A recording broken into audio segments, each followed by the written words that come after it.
खाटू श्याम बाबा की कथा, त्याग और धर्म की अमर गाथा। यह कथा है उस योद्धा की जो किसी राज्य का राजा नहीं था पर समस्त युद्ध भूमि का अधिपति था, जिसके अस्त्र 3 थे पर परिणाम अपार, जो बर्बरीक कहलाया जीवन भर पर कलयुग में बना खाटू श्याम बाबा। ध्यान में बैठे श्रीकृष्ण, युद्ध की छाया उनके मन में, नेत्रों में गहन दृष्टि। कुरुक्षेत्र में युद्ध छिड़ने वाला था। धर्म और अधर्म आमने सामने थे। पांडव और कौरव अपने अपने शिविर सजा रहे थे, लेकिन प्रभु श्री कृष्ण को कुछ और भी दिखाई दे रहा था। एक ऐसा भविष्य जहां धर्म संकट में था, क्योंकि एक ऐसा योद्धा युद्ध भूमि की ओर बढ़ रहा था जिसकी शक्ति इतनी थी कि वो एक ही क्षण में पूरी सेना को मिटा सकता था। श्री कृष्ण बोले, यदि वो युद्ध भूमि में उतरा तो धर्म का संतुलन डगमगा जाएगा। और तब उस अद्वितीय योद्धा की कथा प्रारंभ होती है बर्बरीक की। महाभारत के समय में राक्षसों और मानवों की संतानें भी धर्म पथ पर चल सकती थीं। भीम और हिडिंबा के पुत्र घटोत्कच वीर, दयालु और पराक्रमी थे। इसी घटोत्कच के पुत्र हुए बर्बरीक। उनकी माता मोरवी नागकन्या थीं। बर्बरीक बचपन से ही तेजस्वी थे, आंखों में ज्वाला, हृदय में करुणा। बाल्यकाल में ही उन्होंने अपने पितामह भीम की तरह गदा और धनुष का अभ्यास करना शुरू कर दिया। एक दिन वे माँ से पूछते हैं, माँ युद्ध क्या होता है? माँ मुस्कुराकर कहती हैं, जहां धर्म और अधर्म आमने सामने हो वही युद्ध होता है पुत्र, और जब युद्ध हो तो हमेशा धर्म के पक्ष में खड़े रहना। बर्बरीक के हृदय में ये वचन पत्थर पर खुदे अक्षर बन गए। जैसे जैसे बर्बरीक बड़े हुए, उनका तेज देखकर देवता भी चकित हो उठे। उन्होंने तपस्या की, भगवान शिव को प्रसन्न किया।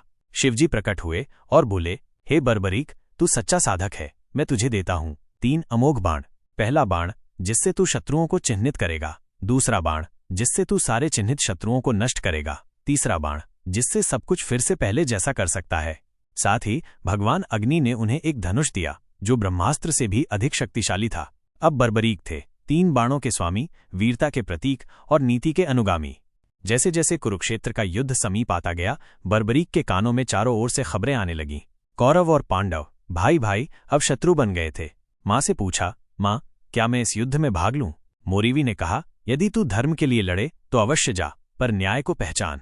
बर्बरीक ने संकल्प लिया, मैं उसी पक्ष से युद्ध करूंगा जो उस समय कमजोर होगा। ये संकल्प इतना पवित्र था पर इतना खतरनाक भी, क्योंकि जो भी पक्ष ताकतवर होता बर्बरीक उससे अलग हो जाते। श्रीकृष्ण जानते थे यदि ये वीर युद्ध भूमि में आया तो युद्ध एक ही दिन में समाप्त हो जाएगा और धर्म का संतुलन नष्ट हो जाएगा। एक दिन श्रीकृष्ण अर्जुन के साथ रथ पर बैठे थे। वे बोले, पार्थ, इस युद्ध में केवल अस्त्र शस्त्र नहीं चलेंगे, कभी कभी नीति और बलिदान का प्रयोग भी करना होगा। तभी नारद मुनि ने आकर कहा, हे माधव, क्या आपने बर्बरीक के बारे में सुना है? वह युद्ध भूमि की ओर आ रहा है, 3 बाणों से सुसज्जित। श्रीकृष्ण गंभीर हो गए। वे बोले, यदि धर्म की रक्षा करनी है तो मुझे इस लीला में उतरना ही होगा।